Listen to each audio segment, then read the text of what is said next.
মানিকগঞ্জের সিঙ্গার থানার officer in charge Mohammad Zahidul ইসলাম PPM সম্প্রতি এক আইনশৃঙ্খলা মিটিংয়ে বলেছেন, কোনো অপরাধীর সঙ্গে আমার আপোষ নেই। তিনি আরও বলেন, অপরাধী যত শক্তিশালী হোক না কেন, যত টাকার মালিকই হোক না কেন, আমার সাথে বন্ধুত্ব ও আপোষ হবে না। সিঙ্গার উপজেলার আইনশৃঙ্খলা বজায় রাখা সহ ধর্মীয় সম্প্রীতি বজায় রাখতে পুলিশ নিরলসভাবে কাজ করছে। তিনি আরও বলেন, মাদক ও সমাজ দেশকে ধ্বংস করেছে। এর বিরুদ্ধে সামাজিকভাবে সবাইকে রুখে দাঁড়াতে হবে।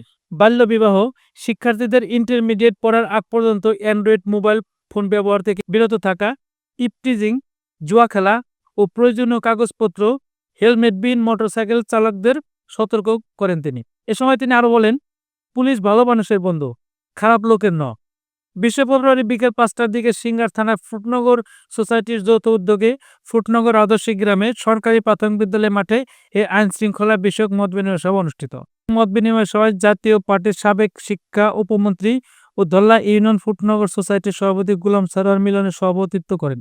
এ সময় ধল্লা ইউনিয়ন ছাত্র দলের সাধারণ সম্পাদক মোহাম্মদ শহীদুল ইসলামের সঞ্চালনায় বিশেষ অতিথি হিসেবে বক্তব্য রাখেন সিঙ্গার থানা হেফাজত ইসলামের ভারপ্রাপ্ত সভাপতি আব্দুল ওয়াহাব, আক্তার ফার্নিচারের চেয়ারম্যান মোহাম্মদ আক্তারুজ্জামান, নাদিয়া ফার্নিচারের সিইও এ করিম মজুমদার, পিবিআরএল চেয়ারম্যান সাইদুল ইসলাম, সহযোগী প্রফেসর ডেপুটি ইউনিভার্সিটি এ K M Enamul Haque, দল্লা UP সদস্য সানার হোসেন খান, সাবেক উপজেলা ছাত্রদলের সভাপতি সালাউদ্দিন প্রমুখ।